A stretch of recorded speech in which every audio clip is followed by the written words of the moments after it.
call across North America. The great Thunderbird was known by many names. To some, he was known as the Skybird or the Thunderbird, but to others, his name struck fear into their hearts. They knew him as the bringer of storms. In this episode, we'll look at a few stories about the Thunderbird that come from various Native American tribes. Also, stick around until the end, because one of these tales has a bit of a surprise twist to it. Our first story comes from the Cherokee people.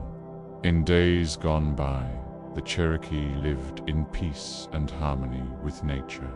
The animals and plants respected them, and the people, in turn, respected nature. However, there was one man who would disrupt this balance. He was a hunter, and every time he went into the forest, he would kill more animals than he needed for food. One day, while he was out hunting, he heard a loud clap of thunder. Startled, he hid under a log as rain poured down round him. He stayed there for quite some time until he finally came out to see what had happened. And that's when he saw a huge bird lying on the ground. Its feathers were wet, and it looked very sad. Without a moment's hesitation, the man grabbed his knife and cut off one of the bird's legs to take back with him to his village.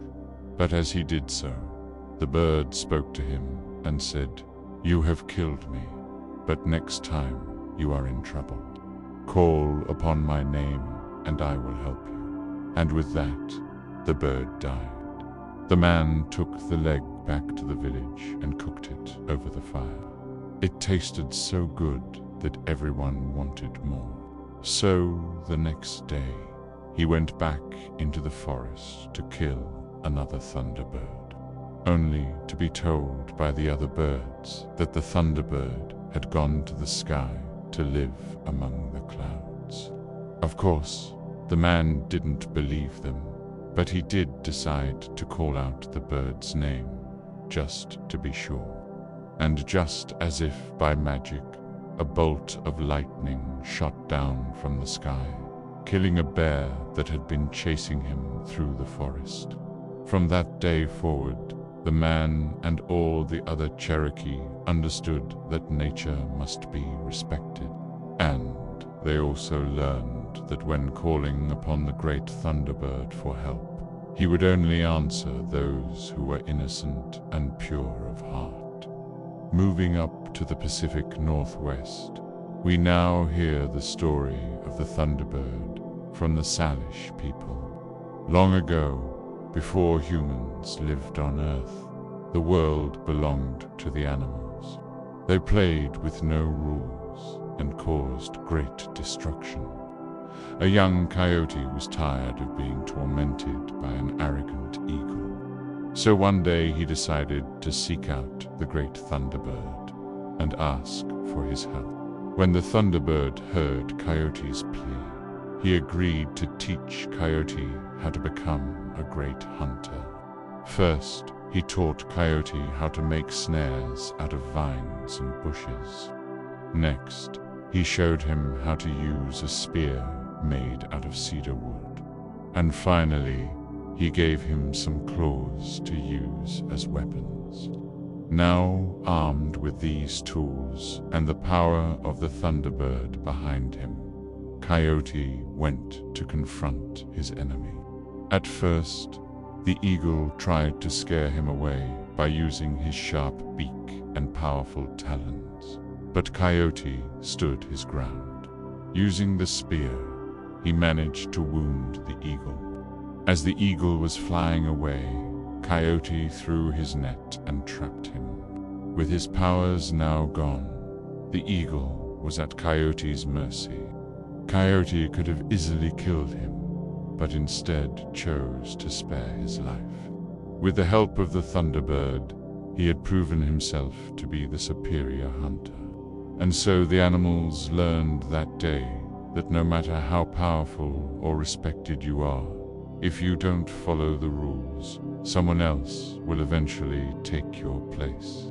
For our next story, we stay in the Pacific Northwest and listen to a tale from the Haida people. Long ago, there was a terrible battle between the forces of good and evil. On one side were the Sky People, and on the other, the Under People. For many years, the two sides fought with each other over who would rule the earth. But it wasn't until the Sky People released a great flood that things began to change. The Under People were able to hide in the mountains, but the Sky People's Thunderbird, Gitscan, was washed away and crashed into the ocean. When the people on Earth saw this, they believed that the Thunderbird was a god. They built temples in his honor and worshipped him for saving them from the flood. But after many years, they became bored with praying and turned back to their old ways, causing all kinds of chaos and destruction. Once again, the Thunderbird grew tired of their shenanigans and sent a great storm to punish them. He shook the earth so hard that a mountain split in half, and a great chief named Gitscan fell to his death.